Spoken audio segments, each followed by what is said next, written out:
I've been diagnosed with both PTSD and bipolar disorder. What PTSD feels like when combined with bipolar disorder.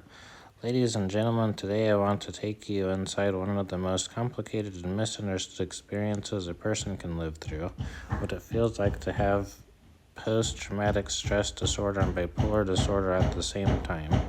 Either condition alone can shape a person's entire emotional world.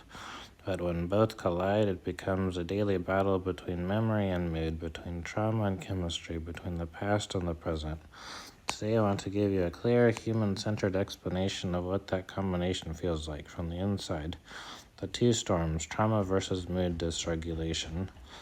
PTSD is the brain stuck in survival mode. Bipolar disorder is the brain stuck in instability. Put them together and the person often feels like they're running from a wildfire while standing on an earthquake.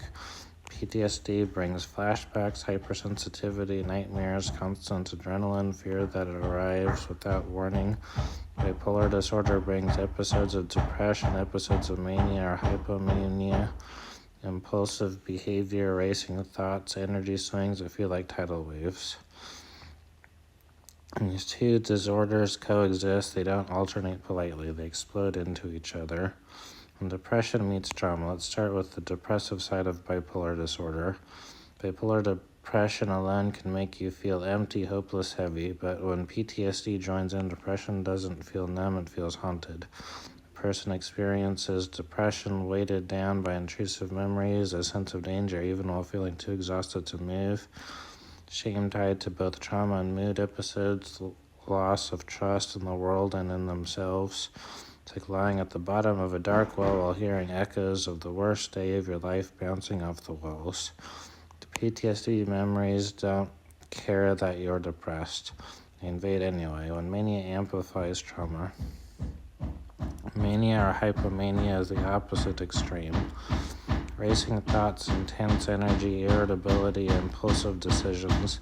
PTSD adds gasoline to this fire. During manic states with PTSD, people may feel hypervigilant, so intense it feels like paranoia, agitation that turns into anger, racing thoughts that trigger trauma memories at triple speed, impulsive risk-taking as a form of escape, emotional explosions connected to old wounds. Mania makes everything louder.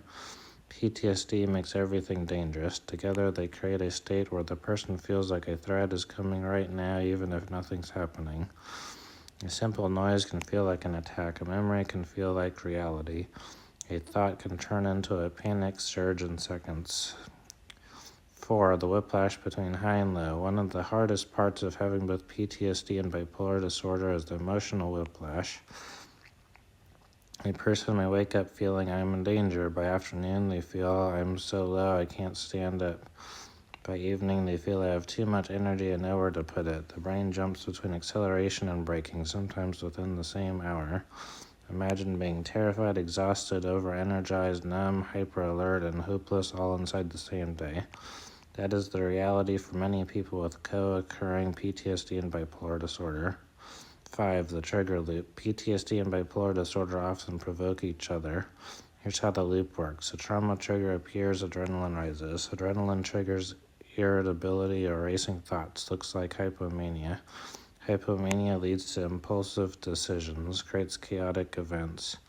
Chaos leads to guilt and stress, triggers PTSD symptoms. PTSD symptoms cause depression. Depression can swing the person back toward mania. The cycle repeats. It's a feedback loop, each disorder feeding the other.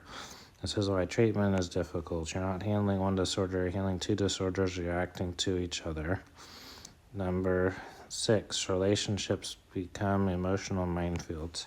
People with both conditions often struggle with relationships, not because they don't care, but because their nervous system is constantly overloaded. They may experience fear of abandonment, PTSD, grandiosity, or irritability, mania. Withdrawal and emotional shutdown, depression, intense reactions to small conflicts, difficulty trusting their partner. To the outside world, this may look unpredictable. Inside, it feels like the person is trying to love someone while wrestling a monster the other person can't see. Every argument can feel like danger. Every stressor can become a trigger. They are not overreacting, they are overwhelmed. Number 7. The physical side no one talks about. PTSD and bipolar disorder aren't just emotional, they are physical battles. Heart pounding, sweating, insomnia that lasts days, stomach tension, exhaustion that feels like the body is shutting down, headaches, muscle pain from constant adrenaline. Sleep is one of the biggest challenges. PTSD causes nightmares and light sleep. Mania causes no sleep at all. Depression makes sleep feel like an escape or a prison. The body becomes as tired as the mind. Number 8, the fear of losing control. One of the most painful feelings is the fear of one's own brain. Many people with PTSD and bipolar describe, I'm scared of my triggers and I'm scared of my episodes. Trauma created a fear of the past. Bipolar disorder creates a fear of the future. They worry, what if I get a flashback? What if I go manic? What if I fall into depression? What if I hurt someone emotional? What if I can't trust my own perception?